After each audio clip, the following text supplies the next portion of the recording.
দেখা complete, AC নেওয়াও complete. 4-5 দিন পরে ডেলিভারি করবে। আটা নুডলটা নিয়ে নিচ্ছি, একটুখানি কেনাকাটা হলো। এখনো দেখি কি কি নিয়ে, এই যে এগুলো নিলাম। নাও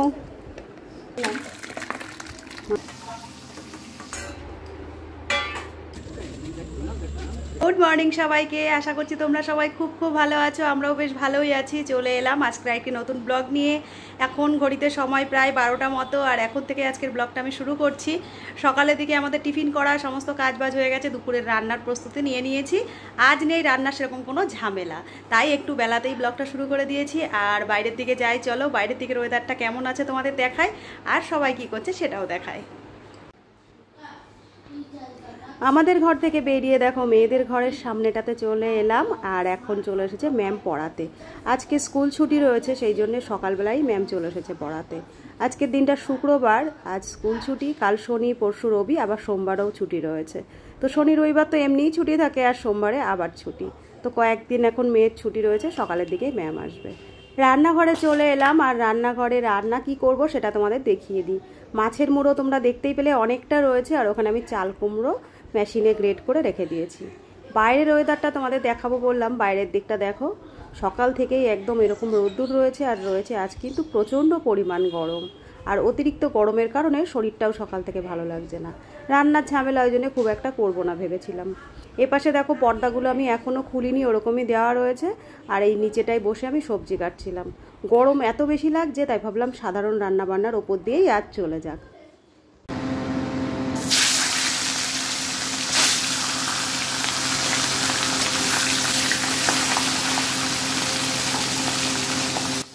কড়াইটা ওদিকে বসিয়ে মাছের মুড়োটা ভাজা বসালাম, তোমরা দেখতেই পেলে। মাছের মুড়ো কিন্তু আরও বেশ কিছুটা রয়েছে। চাল কুমড়ো রান্না করলে পরে তো একদমই কমে যাবে, তাই ভাবলাম যে অল্প পরিমাণ মুড়ো দিয়ে চাল কুমড়োটা করি, আর শেষের দিকে ভাবছি একটু মুগের ডাল করে নেব। মাছের মাথা দিয়ে মুগের ডাল তো খুবই ভালো লাগে খেতে, তাই ভাবলাম আজ মুড়োটা যখন রয়েছে, 2 দিন হয়ে গেল, পুরোটাই রান্না করে ফেলতে হবে। তাই একটু ডাল দিয়ে করব বলে কিছুটা মুড়ো রেখে দিলাম। আর এদিকে চালটা মেপে নিচ্ছি, ভাতটাও বসিয়ে দেবো। এখন তো প্রায় অনেকটাই বেলা হয়ে গেছে, সেই জন্য ভাবলাম ভাতটা বসিয়েই দিই। আগে তো 3 বেলা ভাত হলেই আমার ভালো হতো, এখন আর 3 বেলা ভাত খেতে পারি না। ওই একবারই ভাত খাওয়া পড়ে, আর যদি নিমন্ত্রণ থেকে যায় তাহলে হয়তো 2-1 বার খাওয়া পড়ে দিনে। সেই কারণে চালটা একটু কমই নিই, প্রত্যেক দিন রান্নাটা একটু কমই করার চেষ্টা করি। রাতের দিকে শুধু ছোটোজন একটু ভাত খায়, আর আমরা বাকি সবাই একটু অন্যরকম খাবারই পছন্দ করি। তো সেই কারণে চালের পরিমাণটা একটু কম দিয়ে দিলাম। ওদিকে ভাতটা বসিয়ে দেওয়ার পরে একটু লস্যি বানিয়ে নিয়েছিলাম। ক্যামেরাটা আর অন করা হয়নি, অফ ক্যামেরাতেই লস্যিটা আমি বানিয়ে নিয়েছি। মিক্সির মধ্যে একটু গাঢ় করেই বানিয়ে নিয়েছি, একটু জল মিশিয়ে গুলিয়ে নিলাম। আর লস্যির মধ্যে আমি দিয়ে দিয়েছিলাম প্রথমে একটু টক দই, তার সঙ্গে লেবু সামান্য, একটু বিট নুন, ভাজা মশলার গুঁড়ো, আর পরিমাণ মতো চিনি। আর এইখানে যে গ্লাসটা দেখতে পাচ্ছ, এটা কিন্তু চিনি ছাড়া। আমি আর বড় মেয়ে দুজনেই চিনি ছাড়া করলাম আমাদেরটা। আর এই 3 গ্লাস দেখছো, এখানে রয়েছে ছোট মেয়ের, আর ওর ম্যামের, আর ওর বন্ধুর। তো ওই লস্যিটা তো বানিয়ে নেওয়া হয়েছে, চলো ওদের দিয়ে আসি।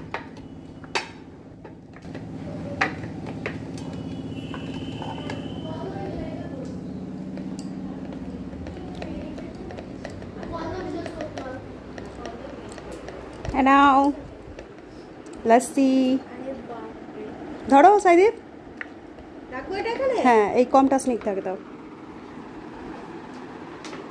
টেস্ট করো আর বলো কেমন হয়েছে।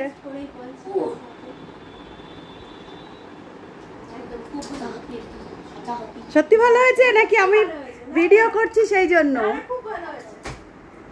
গরমে ঠান্ডা ঠান্ডা লস্যি খাও, আর ঠান্ডা মস্তিষ্কে সবাই পড়াশোনা করো। ভালো সাইদীপ?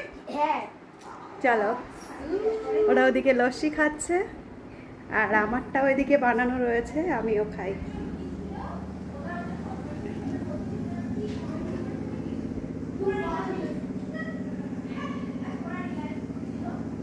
বড় মেয়ের লস্যিটা বড় মেয়ে আগেই নিয়ে নিয়েছিল, তাই ওরটা তোমাদের দেখানো হলো না। আর ছোটো জনেরটা তো দিয়ে এলাম, তোমরা দেখতেই পেলে।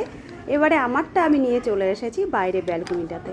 এখানে এলে বেশ ঠান্ডা ঠান্ডা হাওয়াটা আসে, আর দাঁড়িয়ে লস্যিটা খেতে বেশ ভালো লাগে। এখন ঘড়িতে সময় দেখো 1:45। আর আজ আমি এখনও রান্না করে যাচ্ছি, এতটাই গরম। একটু রান্না করছি, একটু বসছি, এই করে করে তো রান্না করছি। আর আজ কিন্তু খুব রান্নার ঝামেলাও করিনি। আমার এখন মোটামুটি গরম পড়ার পর থেকে রান্নার ঝামেলাটা একটু কমই করছি। তো সকালবেলায় তো চাল কুমড়োরও বলেছি রান্না করবো, তো সেটা করেছিও। তারপরে আর কিছু রান্না করবো না সেরকম ভেবেছিলাম, কারণ কালকের অনেক কিছু রান্নাবান্না রয়ে গেছে। তো মাছের মুড়োটা এতটাই বেশি পরিমাণ ছিল, এই দেখো, এই যে একটু ব্যাক ক্যামেরায় দেখাই। তো এই দেখো, কালকের মাছের মুড়োটা যেটা ছিল অনেকটা পরিমাণই ছিল। তো প্রথমে চাল কুমড়ো তো রান্না করলাম, তারপরে ভাবলাম চাল কুমড়োটাই অনেকটা বেশি হয়ে যাবে। তারপরে আবার এই যে মাছের মুড়ো দিয়ে মুগের ডাল করলাম। দেখো এই যে মুড়ো কিন্তু অনেকটাই ছিল, দেখো ডালের মধ্যেও অনেকটা পরিমাণ মুড়ো দেওয়া রয়েছে।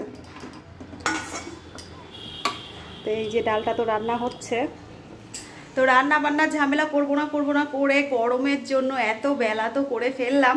আর বেলাও হয়ে গেছে, মেয়েরা স্নান একজনের হয়ে গেছে আর একজন এক্ষুনি বেরোবে। তোমাদের দাদার তো সকালেই স্নান হয়ে গেছে। আর আমি এখনও রান্না করব, কড়াই মাজবো, গ্যাস মুছবো, তারপরে স্নান করবো, তারপরে খাওয়া দাওয়া। তো রোজ ওদের আগে আগে হয়ে যায়, আজ আমার দেরি হচ্ছে। এই যে ডালটা তো হয়ে গেছে, এবার নামিয়ে নেব। আজকে মুগের ডাল হয়েছে, সেটা তো তোমাদের বললাম, মাছের মুড়ো দিয়ে। সব কিছুই আমি ডালের মধ্যে মোটামুটি দিয়ে দিয়েছি। এবারে ডালের মধ্যে দিয়ে দেবো সামান্য একটু ঘি, এতটা আমি পুরোটাই দিয়ে দেবো।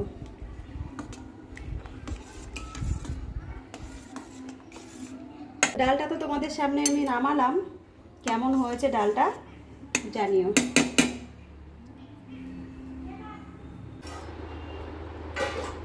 তো চলে এলাম রোজকার মতন দুপুরের লাঞ্চের মেনুগুলো তোমাদের দেখাতে। রোজই তো তোমাদের দুপুরবেলায় লাঞ্চের মেনুগুলো দেখিয়ে দিই, যেদিন যেরকম রান্না করি, সে নিরামিষ হোক বা আমিষ হোক। তো আজও চলে এসেছি, দেখো। তো এখানে রয়েছে, দেখো কালকের যে মোচা চিংড়ি করেছিলাম তার বেশ খানিকটা কিন্তু রয়ে গেছিলো, তো এখানে সেটাই নিয়ে নিয়েছি। আর এই বাটিতে রয়েছে চাল কুমড়ো ঘন্ট মাছের মাথা দিয়ে। আর মাছের মাথা যেহেতু অনেকটা ছিল, সেহেতু একটু মুগের ডালও এই যে করে নিয়েছি। তোমাদের তো একটু আগেই দেখালাম ডালটা আমি করেছি। তো এই যে, আর সেই সঙ্গে এখানে রয়েছে ভাত। তো এই আজকে দুপুরের লাঞ্চের মেনু। লাঞ্চের মেনুগুলো আজকের কেমন লাগলো তোমাদের অবশ্যই জানিও। তোমরাও দুপুরবেলায় লাঞ্চ করে নাও আর আমরাও করে নিই। এখন সন্ধ্যার একটু বেশি বেশি হয়ে গেছে, ঘড়িতে সময় হয়ে গেছে 8:45 মতো। একটু রেডি হয়েছি, একটা সিম্পল কুর্তি পরেছি, হাতা কাটা কুর্তি। তোমাদের দাদার সঙ্গে একটু বেরোবো, যাবো একটু ইলেকট্রনিক্সের দোকানে। প্রায় দিনই এরকম গরমের দিনে সন্ধ্যার সময় একটু বেরোতে ভালোই লাগে, আর আমাদের মাঝে মধ্যে বেরোনোও পড়ে। আজ যাচ্ছি একটু দরকারে, ইলেকট্রনিক্সের দোকানে যাব, তোমাদের তো বললাম। রেডি হয়ে গেছি, একটা সিম্পল কুর্তি পরে, এই যে। তো চলো যাই। বাড়ির থেকে বেরোনোর পরে আমরা চলে এসেছি এসির দোকানে। প্রথমে তোমাদের দাদা আমাকে বলেছিল ইলেকট্রনিক্স দোকানে যাব, দু একটা জিনিসপত্র লাইট টাইট টুকটাক একটু নেব। তারপরে দেখলাম আমাকে সোজা নিয়ে এলো এসির দোকানে। আমাদের দোকানের কাজ হচ্ছে, তোমাদের তো এর আগে বলেছিলামও আর দেখিয়েছিলামও। আর এই যা গরম পড়ছে, দোকানের মধ্যে একটা এসি না হলে তো চলবেই না, সেই কারণেই আজ আসা একটা এসি নেওয়ার জন্য। এমনটাই হয় সব সময় আমার সাথে, জানো তো। বেশিরভাগটাই তোমাদের দাদা আমায় বলে না যে কোথায় কি করতে যাচ্ছি, বাজারে আসার পরে তারপরে দেখা যায়।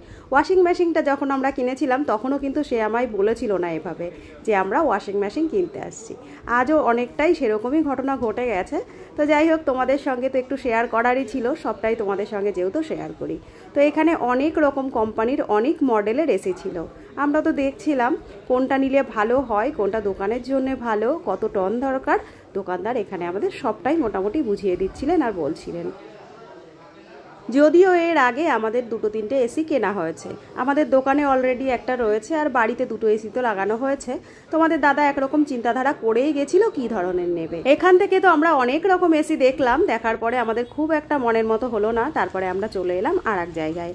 আর এক টানা এসির মধ্যে থাকাতে আমার হচ্ছিল অসুবিধা, তাই আমি বাইরের দিকটাতেই দেখো একা একা এসে দাঁড়িয়েছিলাম রাস্তার মধ্যেটাতে, আর তোমাদের দাদা রয়েছে ভেতরটাতে।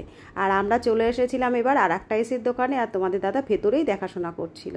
বেশ কিছুক্ষণ বাইরে দাঁড়িয়েও ছিলাম, একা একা বোরও হচ্ছিলাম, তাই ভাবলাম দাঁড়িয়ে দাঁড়িয়ে এখান থেকেই একটু ভিডিও করি। ওই দেখো ভেতরটাতে তোমাদের দাদা এসির ব্যাপারেই দেখাশোনা করছিল।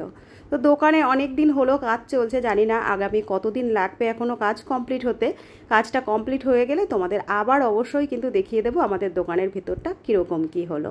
তো এই দেখো বাইরের দিকটাতে আমি দাঁড়িয়ে রয়েছি রাস্তার মধ্যে, আর তোমাদের দাদা রয়েছে ভেতরে।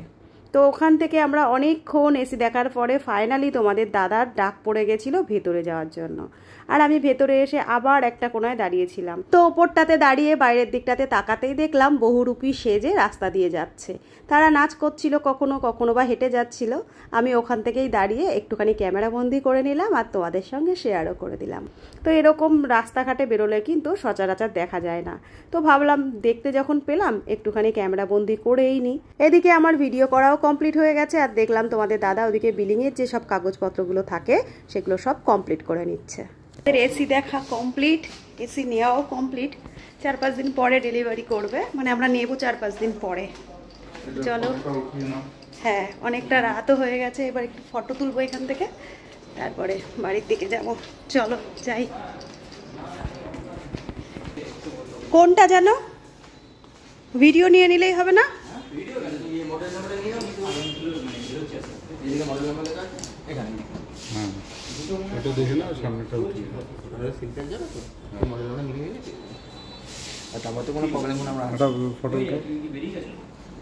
এখন রাত হয়ে গেছে অনেকটাই। এসির দোকান থেকে বেরোনোর পরে ভাবলাম বাড়ির দিকে যাব।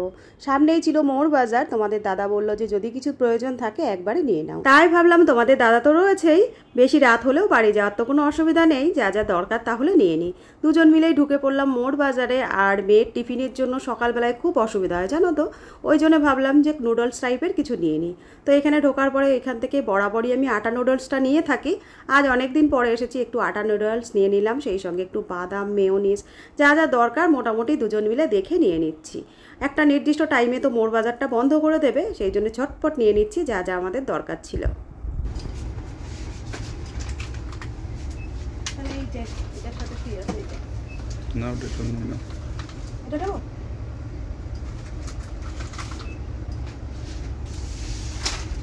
চলো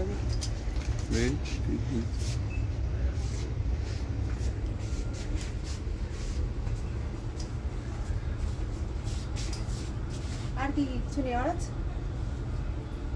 আমাদের তো মোটামুটি একটুখানি কেনাকাটা হলো, এখনো দেখি কি কি নিয়ে। এই যে এগুলো নিলাম। আটা নিয়েছো? আটা লাগবে না? না আটা লাগবে না, চলো ওইদিকে যাই। মোড় বাজার থেকে আমাদের টুকটাক যেটুকু যা কেনাকাটার ছিল সবটাই আমরা কেনাকাটা করে নিয়েছি। আর ঘড়িতে সময় হয়ে গেছে রাত 11:15 মতো। সন্ধ্যার সময় সেই একটু কফি খেয়েছিলাম, আর কিচ্ছু খাওয়া পড়েছিল না। বাড়ির দিকেই ফিরছি আর রেলগেটের এখানে দাঁড়িয়ে পড়লো তোমাদের দাদা। আর এখানেই একটা ডিম সেদ্ধ দোকান, কিন্তু অনেক বছর ধরে মাঝে মধ্যেই আমরা এখানে আসি, ডিম সেদ্ধ খাইও। প্রায় দিনই বাজারে এলে পরে একটু কফি বা একটু ডিম সেদ্ধ খেয়েই বাড়ি যাওয়া হয়। আজও দাঁড়িয়ে পড়লাম, যেহেতু অনেকটা খিদে পেয়ে গেছিলো। বাড়ি যাব, তারপরে খাবার দাবার করা, গরম করা, তবে খাওয়া দাওয়া। সেই জন্য ওখান থেকে একটু ডিম সেদ্ধ খেয়ে এখন বাড়ির দিকে ফিরছি। সারাটা দিন কি কি করলাম, কোথায় গেলাম, সবটাই ব্লগের মাধ্যমে তোমাদের সঙ্গে শেয়ার করে দিলাম। আমার ব্লগগুলো কেমন লাগছে তোমাদের জানিও, ভালো লাগলে এভাবেই পাশে থেকো। আজকের মতো আসছি, সবাই খুব ভালো থেকো, সুস্থ থেকো।